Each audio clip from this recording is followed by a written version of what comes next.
आवाज उकल्यासाठी मला म्हणावं लागेल. रूप पाहता लोचनी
आता कुठे धावे मन तुझे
श्री हरिभक्तपरायण हनुमंत महाराज भगनोरकर पुढे गातील, त्यांना साथ करतील उत्तम महाराज गोनारकर.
भाग गेला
आता कोठे धावे मन तुमचे चरण देखलिया, भाग गेला शीण गेला अवघा झाला आनंद, प्रेम रसे बैसली मिठी आवडी लाठी मुखासी, भाग गेला शीण गेला अवघा झाला आनंद. तुका म्हणे आम्हा जोगे विठ्ठल भोगे खरे माग, भाग गेला शीण गेला अवघा झाला आनंद. पांडुरंगा करू प्रथम पांडुरंगा करू प्रथम नमना.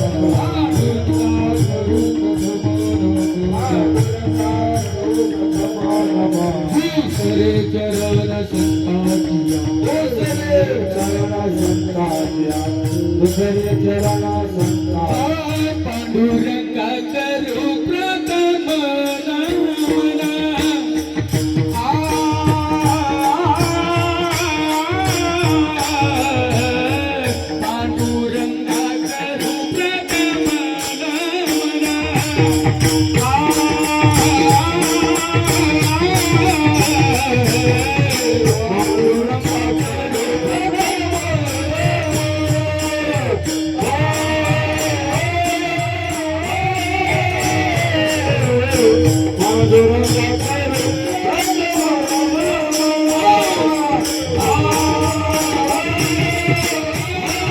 प्रथम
विठ्ठल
आजच्या या सेवेसाठी निवडलेले अभंग जगद्गुरु संतवरी संत श्री तुकाराम महाराजांचा 4 चरणाचा आणि जवळजवळ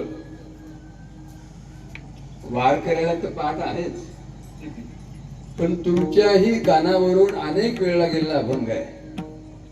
या अभंगावर लाखो कीर्तनकारांनी कीर्तन केलेलं आहे आणि कोट्यावधी लोकांनी चिंतन ऐकलेलं आहे. मी मळ्यामध्ये जाताना हा सगळा भव्य दिव्य सोहळा पाहिला आणि माझ्या मनामध्ये हा अभंग बसला. ते म्हणाले अवघा झाला आनंद. हा सभा मंडप, ही व्यवस्था, ते सगळा समाज पाहून एकदम मला या अभंगाची आठवण झाली, चिंतन झालं आणि खूप मोठा मला अगोदर आनंद झाला. आणि त्याच्यानंतर झालेला आनंद प्रगट करण्यासाठी मी विचार केला की आता आपल्याला जो आनंद झाला तो सगळ्यापर्यंत पोहोचवावा. एक थोडा उशीर झाला, बाहेर गावी कार्यक्रमाला गेलो होतो, यायला वेळ झाला. मला वाटतं 9 ते म्हणजे 8 ते 10 कीर्तन असेल, 9 ते 11. बर, तर आहे वेळ मला अजून 10 ते 11. पण मी 10 ते 11 पर्यंत घेऊन जाईल, पण तुम्ही सगळ्या गायकांनी वादकांनी मला जर 2-2 मिनिटं जर दिला तुमचे उसने, तुम्ही कधीतरी परत करेल. एक,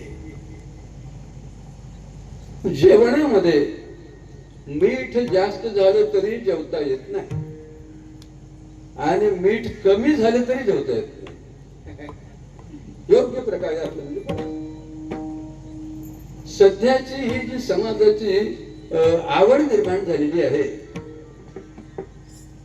जेवढा जास्त रडवणारा कीर्तनकार असेल तेवढं कीर्तन चांगलं, त्या विरुद्ध जेवढा हसवणारा कीर्तनकार असेल, प्रमाणपत्र समाजाचं काय कीर्तनकार, जेवढा गाणारा कीर्तनकार असेल, जेवढा विनोदी असेल, जेवढा राजकारणी असेल, जेवढा पाठांतरी असेल, जेवढा वेदांतावर चिंतन करणारा असेल, तरी ही हळूहळू समाजाने दिलेले प्रमाणपत्र आहेत.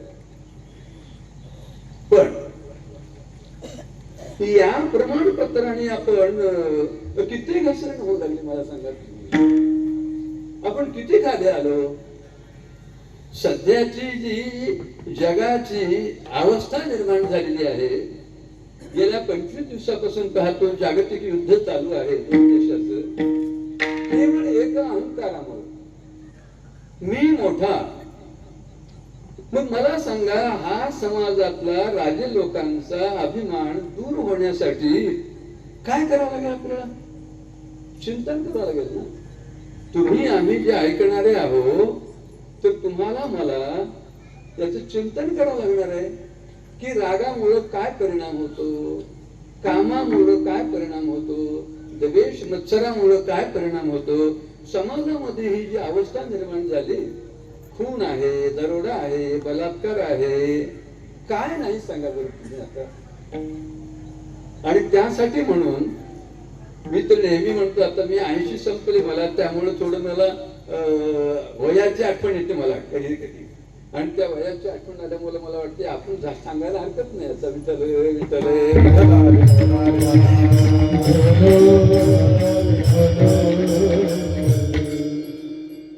आपण थोडा आता अभंगाकडे वळू. अभंग आहे तुकाराम महाराजांचा. तुम्हा सगळ्यांच्या पाठातला अभंग आहे. एवढंच मी असं म्हणेन की हा अभंग म्हटल्याशिवाय आमची भजनाची समाप्तीच होत नाही. सकाळच्या काकड्याच्या अभंग आणि 2-3 मालिका भोपाळ्या वगैरे घेतल्या. आता कुठे जावे मन म्हटल्याशिवाय भजनाची समाप्ती नाही. एवढा महत्वाचा हा अभंग आहे. आता हा अभंग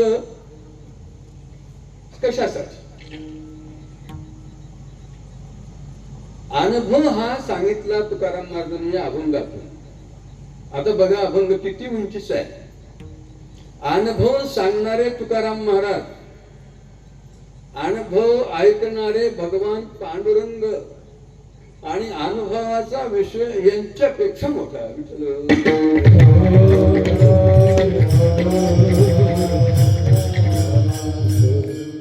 आपले काही अनुभव ऐकण्यासारखे नसतात आणि सांगण्यासारखे नसतात. झाले घरातून बाहेर पडलो, त्याच्यानंतर पाय घसरला, समोर लिहिलं होतं बारबीर, त्याच्यामध्ये अडकून बसलो. आता हे काय अनुभव आहेत का सांगायचं? मला सांगा अनुभव कोणता असावा? अनुभवे आले अंगाते या जगात. आमची संत मंडळी अगोदर स्वतःला अनुभव घेतात. अगोदर सेवितो हा रस वाटितो अनेका, सेवितो हा रस वाटितो, सेवितो हा रस वाटितो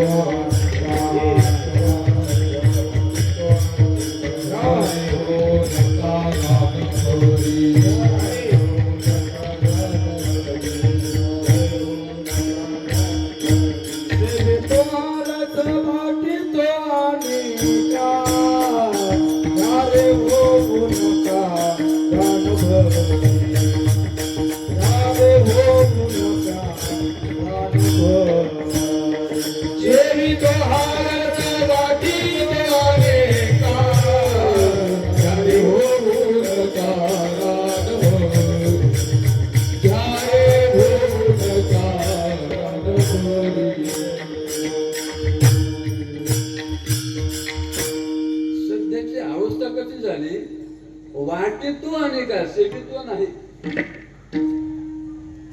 वाटितो अनेका. अगोदर सेवितो आहे का? सेवन केलाय का? आनंद मिळाला का? समाधान झालंय का? वाटितोच. पण तुकाराम महाराज सारखे संत अगोदर सेवन केलं तरी त्यांना अनुभव आला आणि त्याच्यानंतर वाटितो अनेका. कोणताही तुम्ही अभंग काढा, काही तुकाराम महाराजांच्या अभंगाची खोली तुम्हाला सांगून जातो मी. तुकाराम महाराजांच्या गाथ्यामधले 4200 अभंग आहेत. आणि वेद किती आहेत? ऋग्वेद, यजुर्वेद, सामवेद, अथर्ववेद, 4 वेद आहेत. आणि तुकाराम महाराजांचा गाथा म्हणजे 5वा वेद असं सगळ्यांनी सांगितलेलं आहे, शास्त्रांनीही सांगितलं. तर 1000 अभंगाला एक वेदाचा अर्थ आहे. ऋग्वेद जर तुम्हाला पाहायचा असेल, तुकाराम महाराजांच्या आरंभी आवडे हा जो पहिला अभंग आहे तिथून 1000 अभंगापर्यंत मोजा तुम्ही. 1000 अभंग पूर्ण ऋग्वेदाचा अर्थ 1000 अभंगापर्यंतच तयार झालेला आहे. दुसरा आहे यजुर्वेद, तर 2000 अभंग. 1000 संपल्यानंतर दुसऱ्या अभंगापर्यंत. तिसरा सामवेद, 3ऱ्या हजारामध्ये. आणि चौथा अथर्ववेद, 4000 अभंग.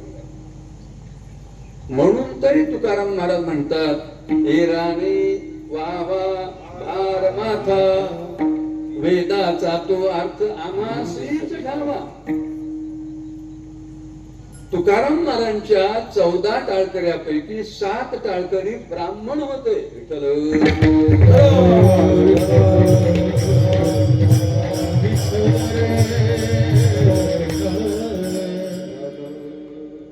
आपल्याला वेद वाचता येत नाही, कळत नाही, वेळ नाही, ज्ञान नाही, अनुभव नाही. 1000 अभंग वाचून काढत नाही.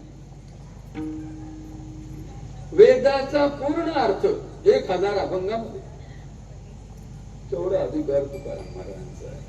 आणि आज जेवढे हे नवीन तुम्हाला शोध वाटतात विज्ञानाचे, तेवढे सगळे शोध वेदामध्येच तयार झालेले आहेत. नवीन काहीच नाही. हे जेट नावाचं विमान आहे, या आगबोटी आहे, हे सगळे पूर्ण शोध गेल्या लाखो वर्षाच्या पूर्वी झालेले आहेत. अहो, ज्ञानेश्वरीमध्ये 51 शोध लागलेले आहेत. अजून काय सांगू, वेळ कमी मला आता सांगायला.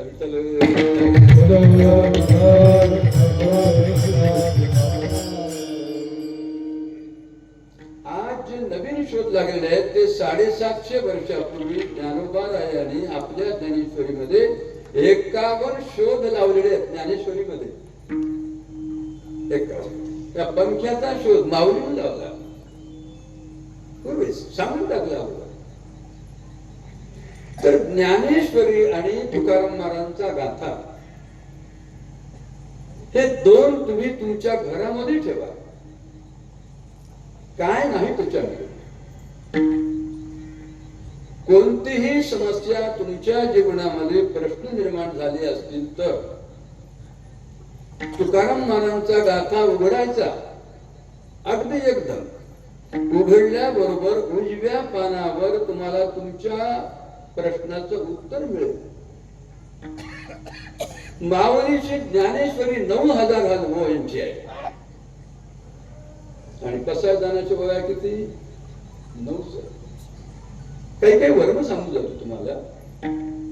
1000 माऊलीच्या ज्ञानेश्वरीच्या ओबीला एक पसायदानाची ओबी. एक पसायदानाची दुसरी गोबी आहे काळाची व्यंकटी सांडू तया सत्कर्मी रती वाढू भूता परस्परे पडो मैत्री जीवांचे. ज्ञानेश्वरीचा 3रा 4था आणि 5वा अध्याय त्याच्यात आला.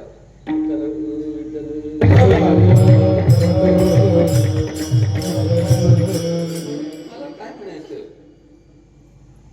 की कोणतीही समस्या तुमच्या जीवनामध्ये येत असेल, एवढंच तर काय, अनेक प्रकारचे जे आजार आहेत, जे बिमारी आहेत, त्याच्यासाठी डॉक्टर वगैरे निर्माण झालेले आहेत.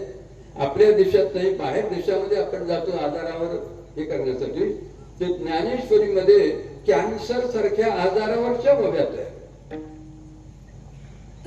उदाहरण म्हणून सांगू जर तुम्हाला मी, तुमच्या कानाला कमी ऐकू येत असेल तर ज्ञानेश्वरी मधील 4थ्या अध्यायातील पहिली ओवी वाचा. आधी श्रवणेंद्रिया पाहले जे येणे गीता निधान देखिले. काहीतरी सांगून जायसाठी मला बोलावलं नाही श्याम महाराजांनी. श्याम महाराजांनी मला जे बोलावलं ना ते काहीतरी सांगून जाण्यासाठी नाही, काय सांगावं याच्यासाठी बोलावलं.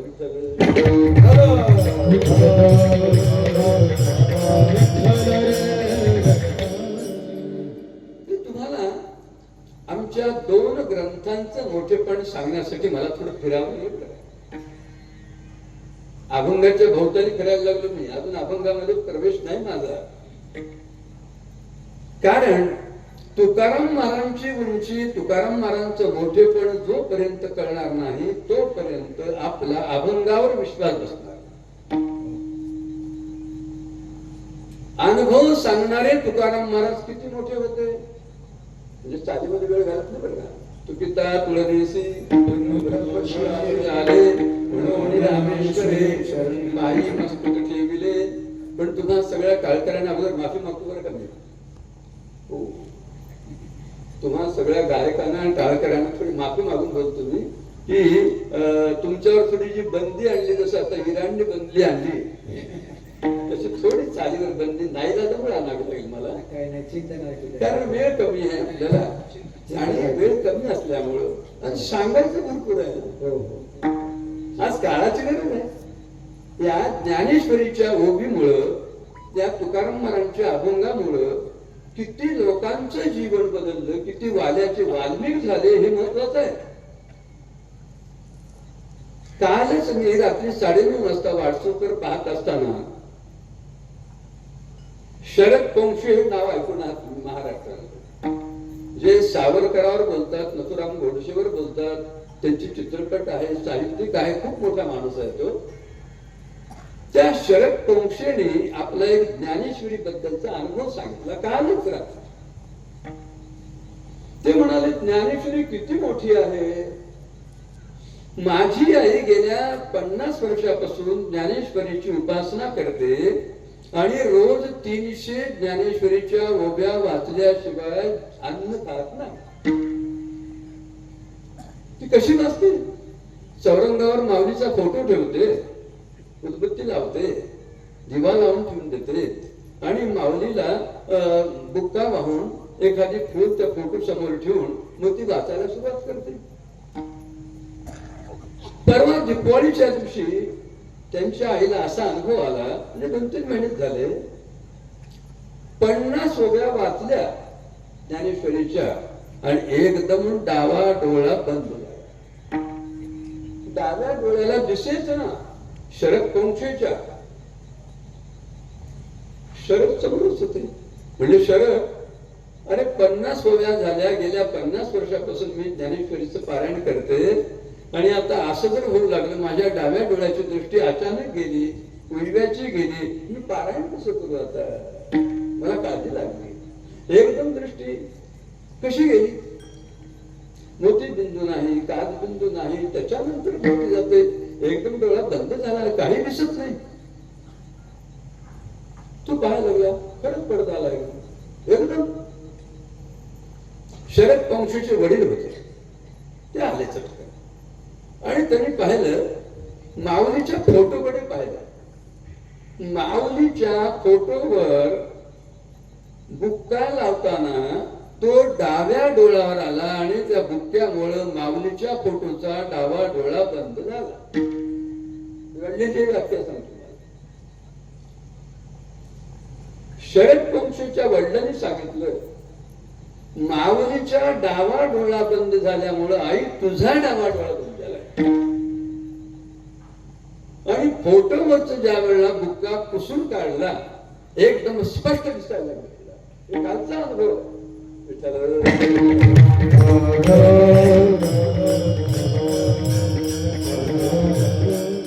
म्हणून आमचे जे ग्रंथ आहेत ना, ज्ञानेश्वरी आहे, नाथ भागवत आहे, त्यानंतर तुकाराम महाराजांचा गाथा आहे, हरिपाठ आहे, अत्यंत मौल्यवान आहे. तुम्ही तुमच्या घरामध्ये एक मोठी बँक काढली असं समजा. अनुभव खूप येतात आणि त्यामुळं हा अभंग एवढ्या मोठ्या अनुभवाचा आहे. अनुभव सांगणारे तुकाराम महाराज, तुकिता तुलनेसी ब्रह्म तुका असुराले. एका पारड्यामध्ये तुकाराम महाराज आणि दुसऱ्या पारड्यामध्ये भगवान वैकुंठाचा विष्णू. पण विष्णूचं पारड वर चाललं, महाराजांचं पारड खाली होतं. एवढा अधिकार तुकाराम महाराजांचा. आणि कोणापुढे सांगायला लागले तुकाराम महाराज? संपूर्ण विश्व चालवणारा विश्वात्मके देवे असा जो भगवान विष्णू, पंढरपूरचा पांडुरंग, आणि त्यांच्या समोर तुकाराम महाराज अनुभव सांगायला लागले. आणि अनुभवाचा विषय अभंगाच्या पहिल्या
एका पदराची चाल म्हटली की मला आनंद होतो. 2, 3, 4 पदरी झाली मग माझं पोट दुखतं.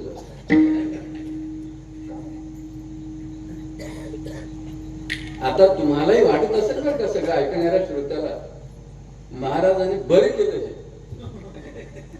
खरं आहे म्हणजे या महाराजांचं कीर्तन पहिल्या दिवशी ठेवलं असतं तर 7 दिवस आम्हाला पोटभर ऐकायला मिळालं असतं. सगळ्या कीर्तन करायचं कीर्तन विठ्ठल विठ्ठल.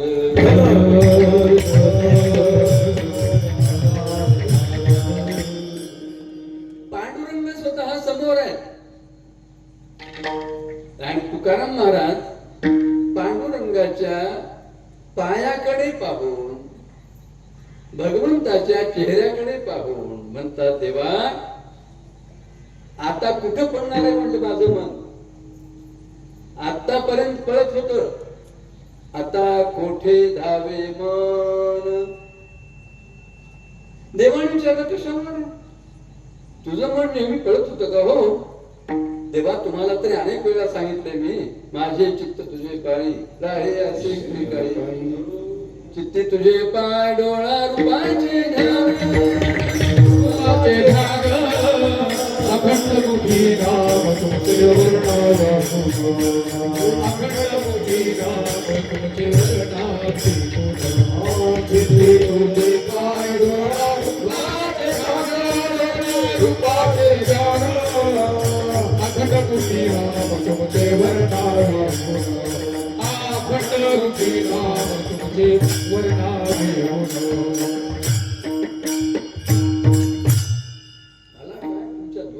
पाहत कीर्तन करावं. आजकाल संपाची मोर्चाची फार भीती. तुम्ही सगळे जर खाली बसलात म्हणजे संप केला म्हणून तुमच्याकडे पाहत पाहत पाहत पाहत मला कीर्तन करावं लागतं. त्यातला जवळजवळ माझा तरी 15-20 मिनिटं गेले. आता राहिलेच माझ्या कीर्तनातले आता फक्त 40 मिनिट. विषय असा आहे महाराज म्हणतात देवा मी अनेक वेळा माझ्या मनाची तक्रार तुझ्यासमोर केली. मनासाठी मागणी मागितली. मी दुसरं काही मागत नव्हतो पण माझ्या मन फार चंचल आहे. एका ठिकाणी राहत नाही फिरत राहते. स्वप्न देखील त्याच्यामुळे पडतात. बरोबर आता काय झालं. आता कोठे धावे मन. रामकृष्ण हरी रामकृष्ण हरी राम विठ्ठल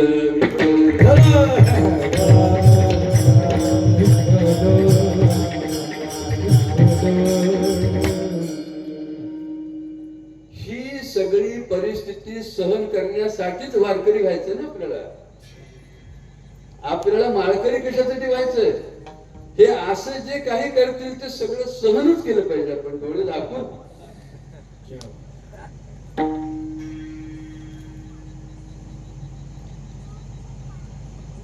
मला सांगा आता हा शब्द कसा आहे. आता म्हणजे वर्तमान काळात.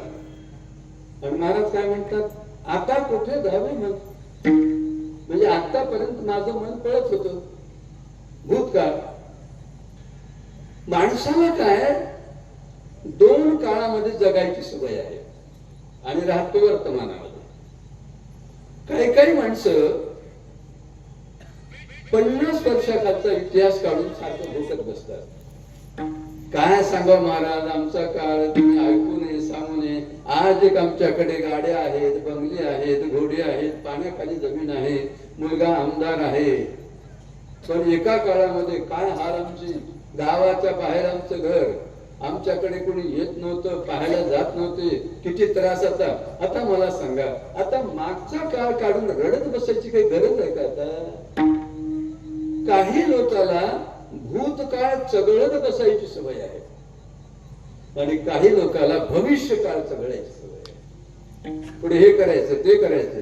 आणि एक लक्षात ठेवा भूतकाळ तुमच्या हातातून गेलेला आहे भविष्यकाळ तुमच्या हातात नाही. म्हणून तुम्ही वर्तमानामध्ये जगा विठ्ठल.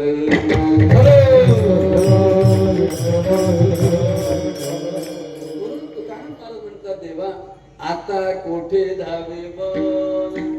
आतापर्यंत माझं पळत होतं मन, एका ठिकाणी राहत नव्हतं, पण आता मात्र कुठेही जाणार नाही. का? त्याचं कारण लगेच सांगितलं. तुमचे चरण देखलिया आता कुठे धावे. पहिला अनुभव सांगितला. देवा तुझे पाय पाहिले मी, पाहिल्याबरोबर माझं मन कुठंच जात नाही. हा पहिला अनुभव. देवाने सांगितलं अजून कोणता अनुभव तुला? अभंगाच्या वाघ गेला शीना गेला, वाघ गेला शीना गेला, वाघ गेला शीना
एकच पदर, एका पदराची साथ.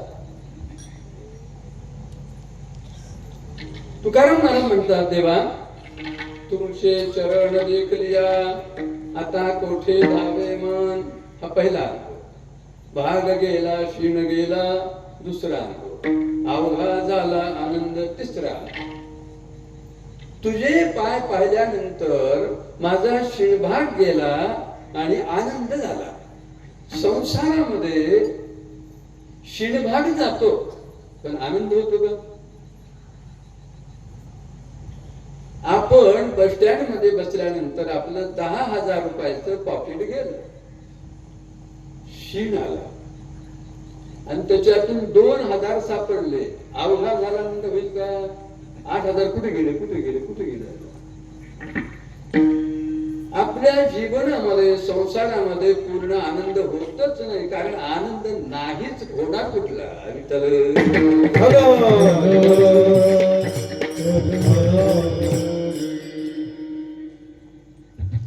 आनंद हा मध्ये आहे आणि वस्तू बाहेर आहे. विषय बाहेर आहे, विषय मध्ये नाही. पंख्याची हवा बाहेर आहे, पंखा बाहेर आहे आणि त्याचा आनंद मध्ये आहे. सगळ्या वस्तू बाहेर आहेत आणि त्या वस्तूचं सुख आत आहे. पण तुकाराम महाराज म्हणतात देवा मला त्या संसाराचा वस्तूचा संबंधच नाही. तुझे पाय पाहिल्याबरोबर मला आनंद झाला. काय कारण असेल? साधू संतांचा जर जीवनाचा विचार केला, एकाही साधूला पूर्ण संसार नव्हता. कुणाचं लग्न झालं नव्हतं, कुणाची बायको कर्कशता होती, कुणाला घर नव्हतं, कुणाला प्रॉपर्टी नव्हती, कुणाला आयुष्य थोडं, आरोग्य सगळं नव्हतं. नामदेवा महाराज पासून ते अगदी माऊली पर्यंत कुणालाही कोणतीही बिमारी नव्हती. पूजनीय धुंडा महाराज म्हणायचे माणसाला 72,000 रोग आहेत म्हणाले. पण एकाही आमच्या संतांना एकही आजार नव्हता. म्हणजे आरोग्य चांगलं होतं पण आयुष्य कमी होतं. माऊलीला 16 वर्षाचं आयुष्य आणि नामदेव महाराजांना 80 वर्षाचं आयुष्य. म्हणून नामदेव महाराजांनी देवाला सांगितलं, देवा माझ्या एवढं आयुष्य सगळ्याला दे विठ्ठल.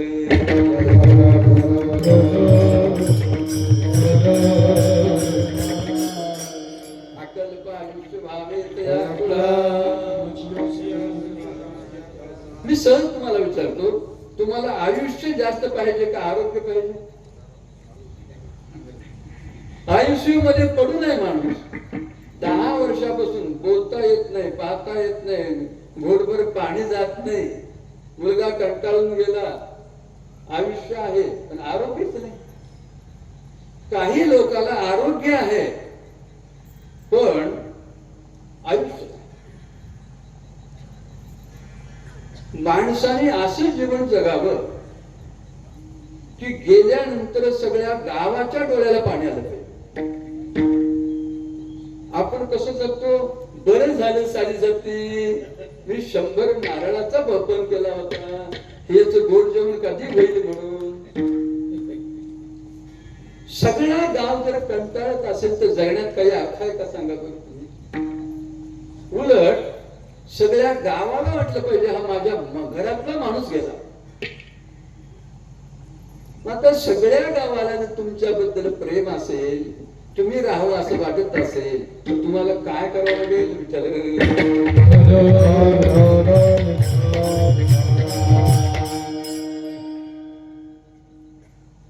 आज आपले जे भारताचे पंतप्रधान आहेत, तुम्हाला असं वाटेल महाराज एका पक्षाचा प्रचार करायला आले का?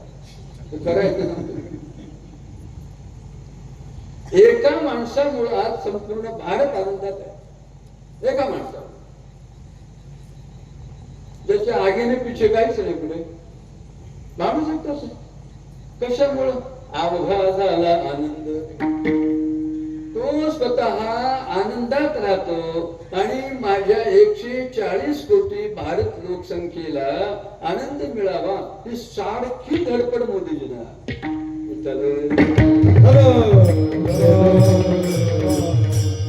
अजून सांगून जातो तुम्हाला, तुकाराम महाराज सारख्या संतांनाच आनंद झाला, तुम्हाला मला नाही.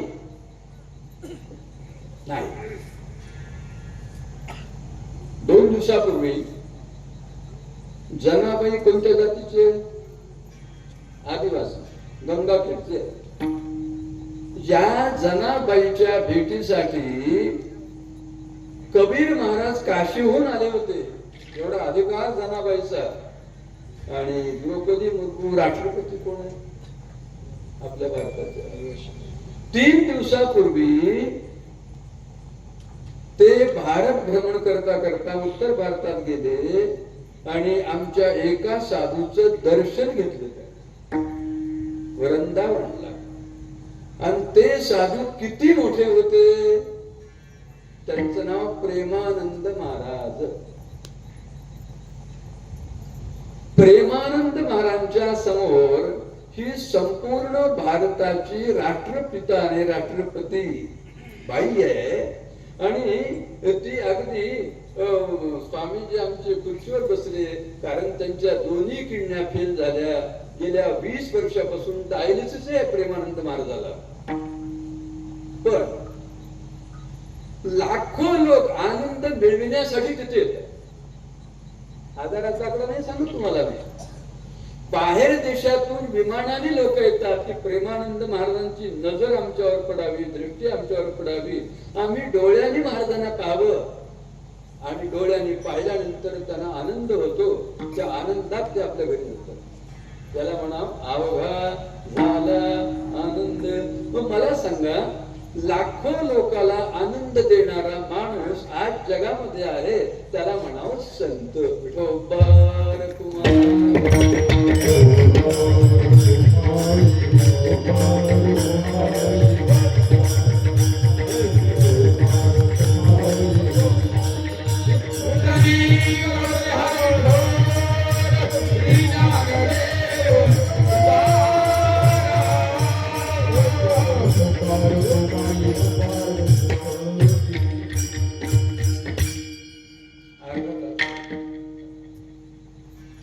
वेळेचं बंधन पाळलं पाहिजे आपल्याला. उद्या पुन्हा रामजन्म आहे, कार्यक्रम आहे. तुकाराम महाराजांना आनंद झाला, तो अवघा झाला, थोडा नाही. तुमच्या माझ्या जीवनामध्ये आनंदच नाही, सुख आहे, आनंद आहे. सुखानंतर दुःख आहे, पण आनंदानंतर काहीच नाही. दुःख ते कैसे नाही स्वप्नाशी, भुक्ती मुक्ती झाल्या कामाली दासी. मग तुकाराम महाराज सारख्या साधू संतांना आनंद झाला असेल की ज्यांना राहायला घर नाही, जे माऊलीच्या काळामध्ये ज्ञानेश्वर महाराज वर आंघोळ करायला लागले आणि खाली जर समजा एखादा ब्राह्मण आंघोळ करत असेल तर वरी जातो, हे पोरा संन्यासाच्या मुला, तुझं पाणी माझ्याकडे यायला लागले, खाली आंघोळ कर. विवर जातो, विसुबा केसर म्हणाय. माऊली जर समजा आळंदीमुळे भिक्षेसाठी यायला लागले तर लोक दार लावून घेत होते. आणि आज माऊलीचं दर्शन होण्यासाठी 2-2 दिवस रांगेमध्ये आहेत लोक.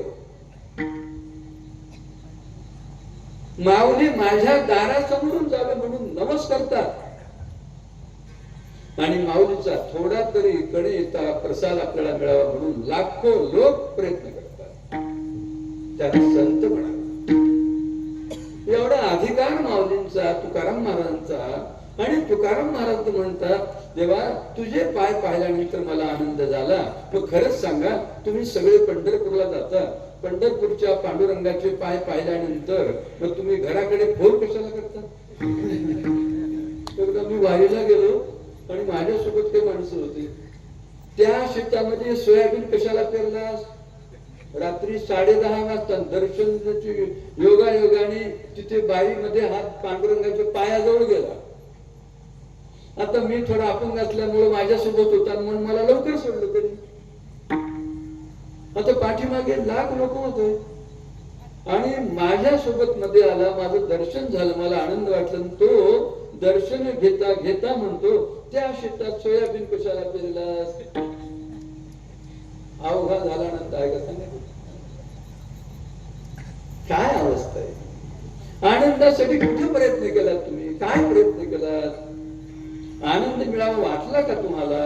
आणि आनंद पैशाने मिळतो का?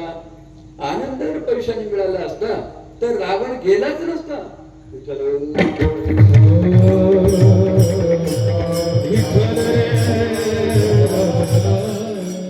आपल्याकडे 2 उदाहरण आहेत, एक रामायण आणि एक भागवत.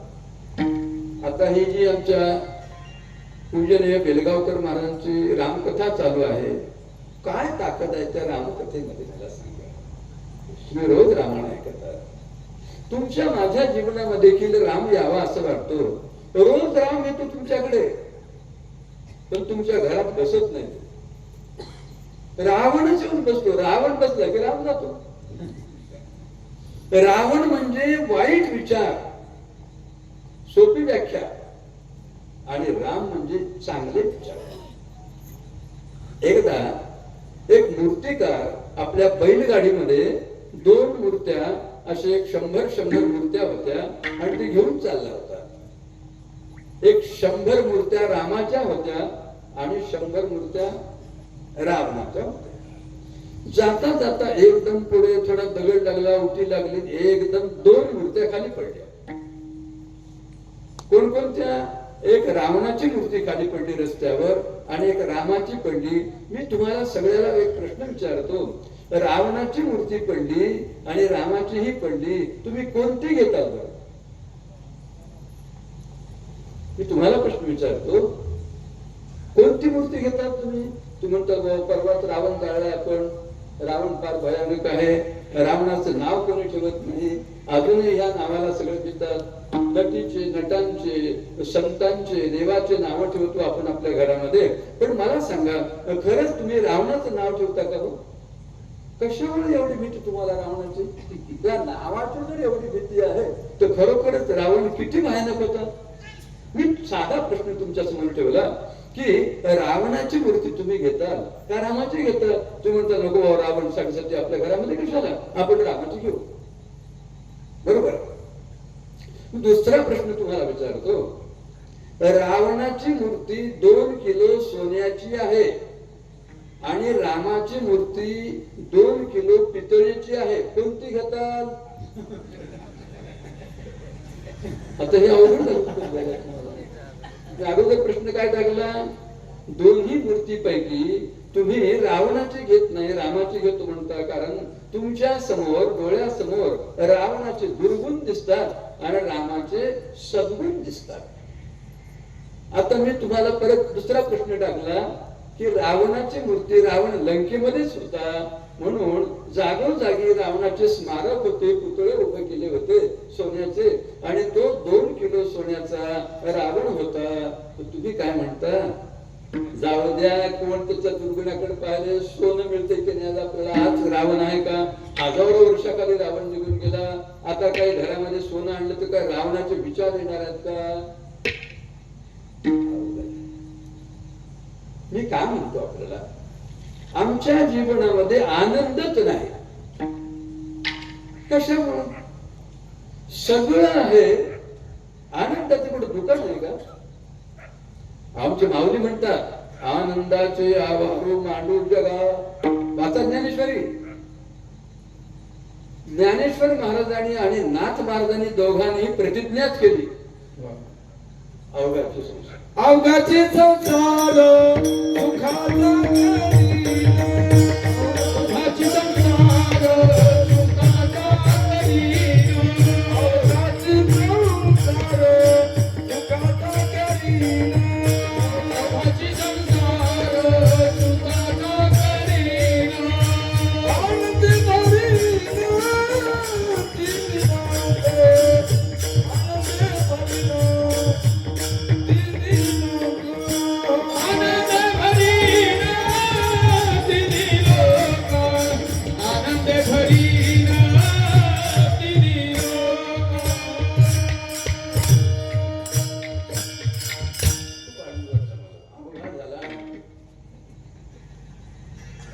तुम्ही इशारावर चालता सगळं. पाहिजे तेवढे शब्द, पाहिजे तेवढी चाल. माऊली म्हणतात 750 वर्षापूर्वीची, आनंदे भरीण तिन्ही लोक, सगळ्या त्रिभुवनाला मी आनंद भरून करून उरणार आहे, इतका आनंद देणार आहे. नाथ महाराज देखील तेच म्हणतात. आमच्या वारकरी संप्रदायामध्ये एकनाथ महाराज जर सोडले तर सगळे संत समाजाच्या मनाने गरीब होते, पण नाथ महाराज संत होते, एकनाथ महाराज शांत होते, एकनाथ महाराज श्रीमंत होते. काही लोक श्रीमंत असतात पण संत नसतात, काही संत असतात पण श्रीमंत नसतात, आणि काही संत आणि श्रीमंत असतात पण शांत नसतात. विठ्ठल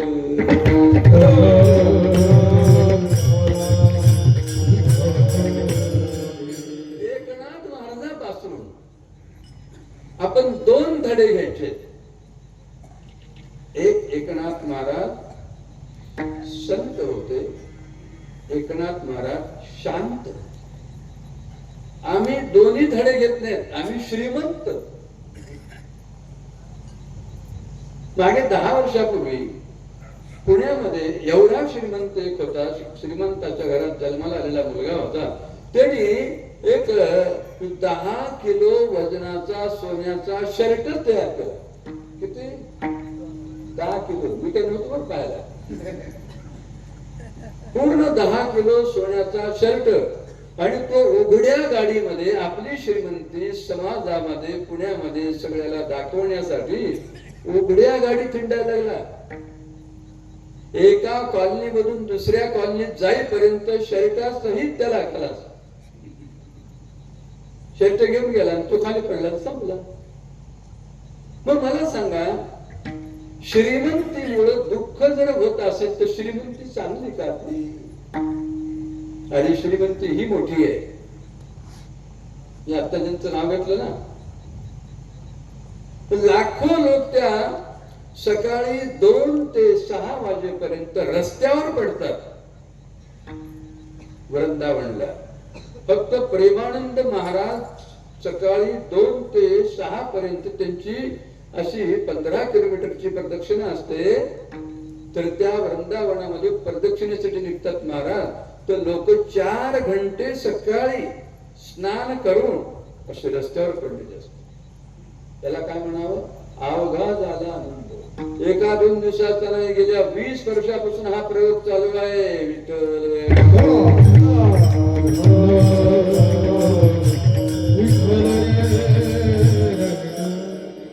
म्हणून तुम्हाला माझी विनंती आहे, सगळ्यात श्रीमंत संत आहे.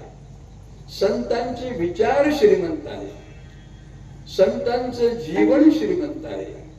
नुसतं संतांचं नाव जरी घेतला तरी तुम्हाला अवघा झाला आनंद. जर तुम्हाला आनंद पाहिजे असेल तर आमच्या संतांचं भजन करा. वेळ संपल्यामुळे मी इथेच थांबतो. ज्ञानेश्वर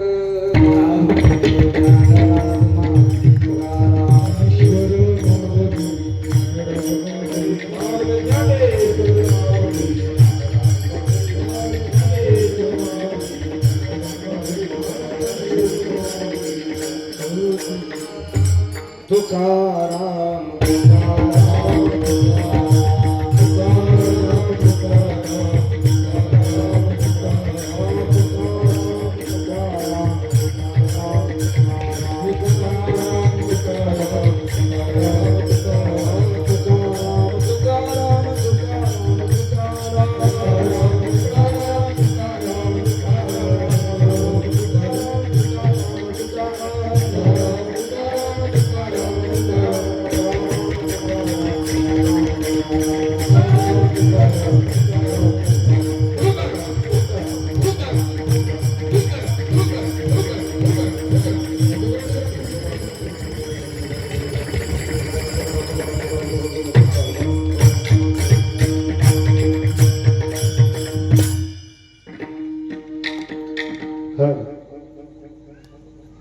श्री हरिभक्तपरायण पद्माकर महाराज वर्षेनंतर तुरुंगातील, त्यांना साथ करतील भास्कर महाराज घराघरात.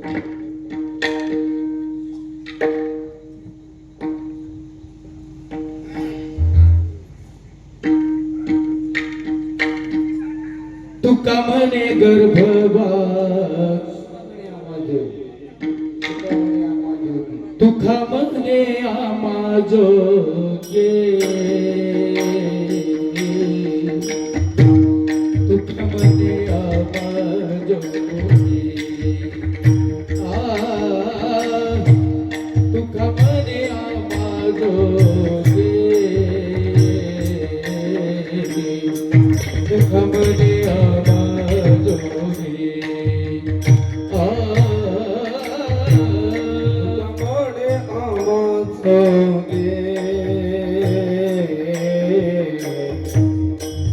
म्हणे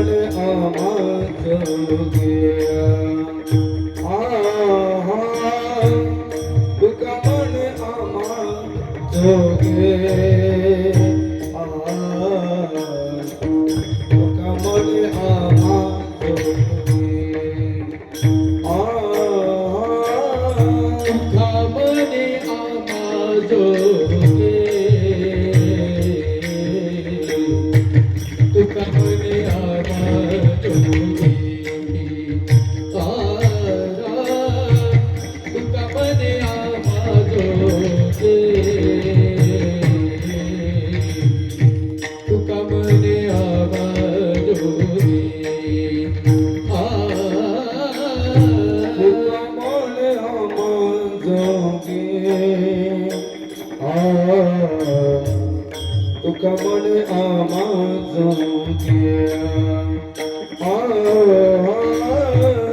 तुका म्हणे आमाजो तुका म्हणे आमाजो विठ्ठल घोगे खरे माप विठ्ठल घोगे खरे माप विठ्ठल घोगे खरे माप भाग गेला शिन गेला भाग गेला शिन गेला भाग गेला शिन गेला भाग गेला शिन गेला विठ्ठल घोगे खरे माप विठ्ठल घोगे खरे माप विठ्ठल घोगे खरे माप भाग गेला शिन गेला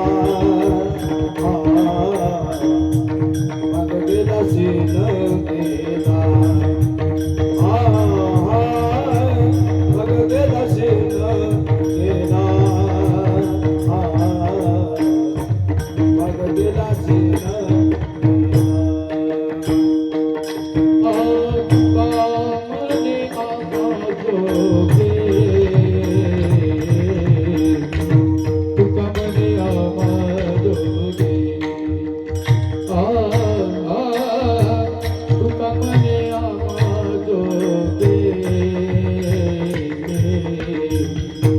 तुका म्हणे आमाजोगे तुका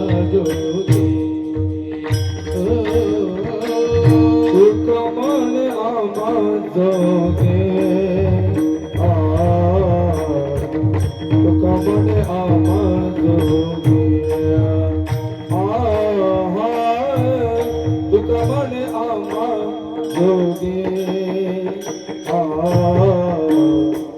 तुका म्हणे आमाजोगे विठ्ठल घोगे खरे माप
बहके सागर में मेरे बादलों का रूप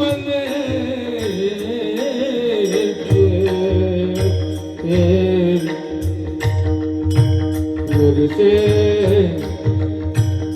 हलके हलके मेरे सुर में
ध्रुपद महिला मंडळ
गेल्या 40 वर्षापासून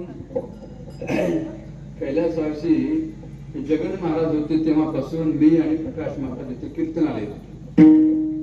दर महिन्याला 15 दिवसाला कीर्तन व्हायची इथे. दर 15. तिथे मंदिर आणि मूर्त्या एवढ्या आहेत.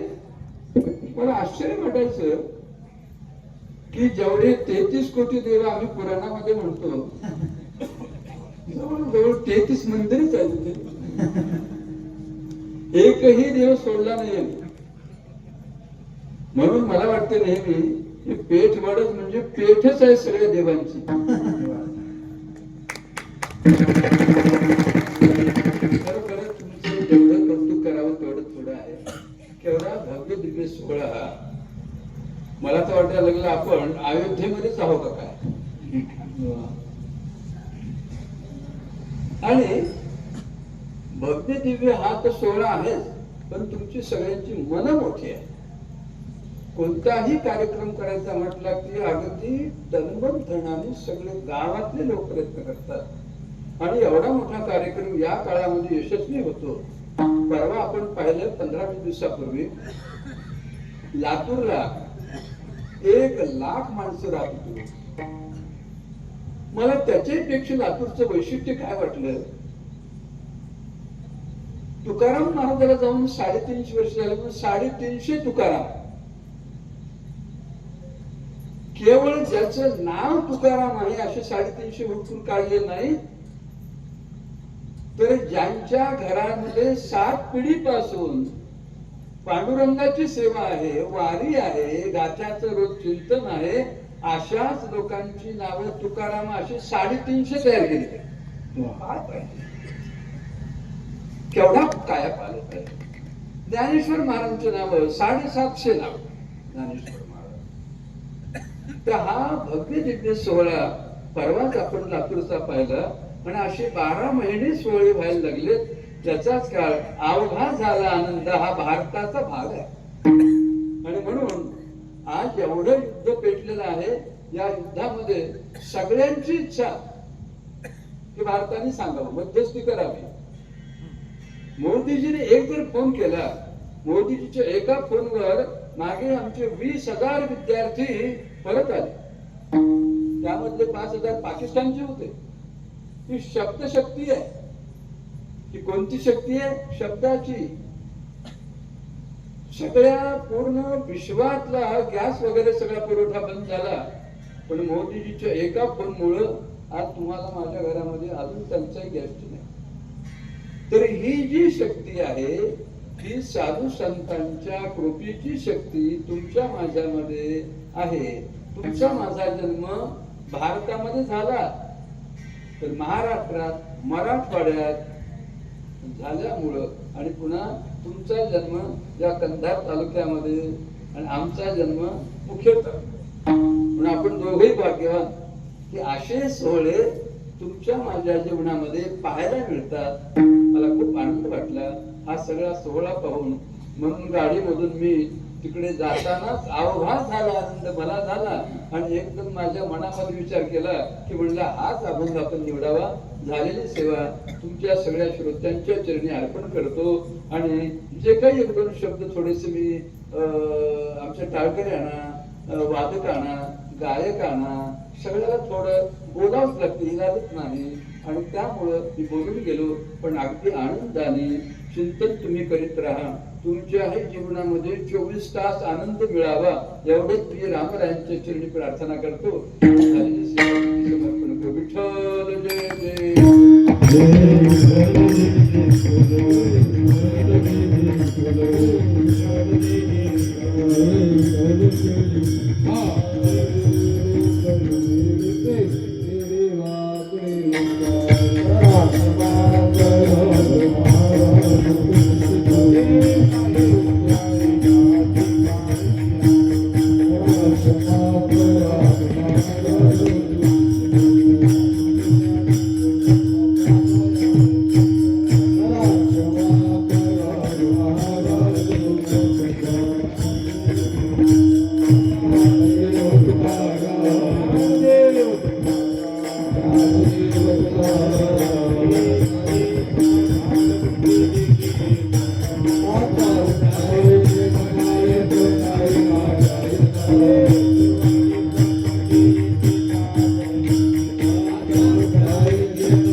आता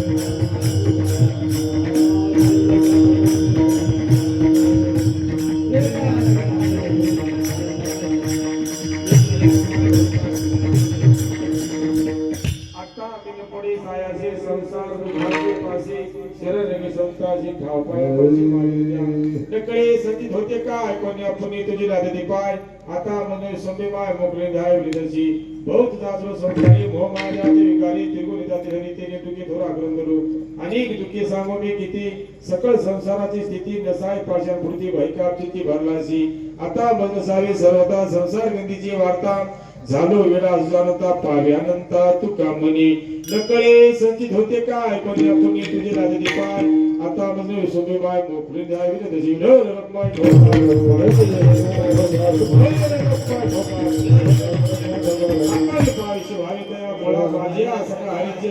कल्पनेची बाधा हो कोणी काळी ही संत मंडळी सुगी असो अहंकाराचा वारा राजसा माझ्या विष्णुदासा भाई कळशी नामा म्हणे ते असावे कल्याण ज्या मुखी विधान पांडुरंगा माग निधी तुझपती हरी देश तरी पाय पांडुरंगा या संता श्री हे श्री भगदेवा तुका म्हणे आता लाट होय मज ठे पायी संताची हो खरंच आज 6 दिवसापासून या अखंड हरिनाम सप्ताहाचा आनंदी आनंदच सर्व गावकरी भोगत आहेत. त्याचप्रमाणे आज महाराजांनी सुंदर असं आता कोटे धावे म्हणा तुमचे चरण देखलिया या अभंगातून एवढा आनंद नामाचा आनंद आहे. संत महंताची या ठिकाणी उपस्थिती आहे. एक वेळचा कुंभमेळाच या पेठवडच नगरीमध्ये आयोजित झाल्यासारखा आहे. या अनुषंगाने महाराजांनी सुंदर असं आता कुठे धावे म्हणा तुमचे चरण देखील या अभंगावर आम्हाला सुंदर असं बोध केला. त्याबद्दल सर्व गावकऱ्याच्या वतीने महाराजांचे शतशः आभार. व तसेच उद्या सकाळी काकडा लवकर होईल. त्यानंतर ज्ञानेश्वरी पारायणाची सांगता आहे. सांगता झाल्यानंतर ठीक 10 ते 12 श्री अनंत महाराज बेलगावकर यांच्या अमृतवाणीमधून या ठिकाणी प्रभू रामचंद्राचा जन्मोत्सव सोहळा ठीक 12 वाजता गुलाल होईल. त्यानंतर ठीक 4 वाजता गावात भव्य आणि दिव्य अशी शोभायात्रा या ठिकाणी निघणार आहे.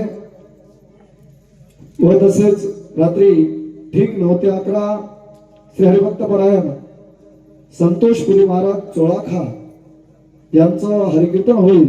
तरी गावातील सर्व भाविकांनी या कार्यक्रमाचा अवश्य लाभ घ्या.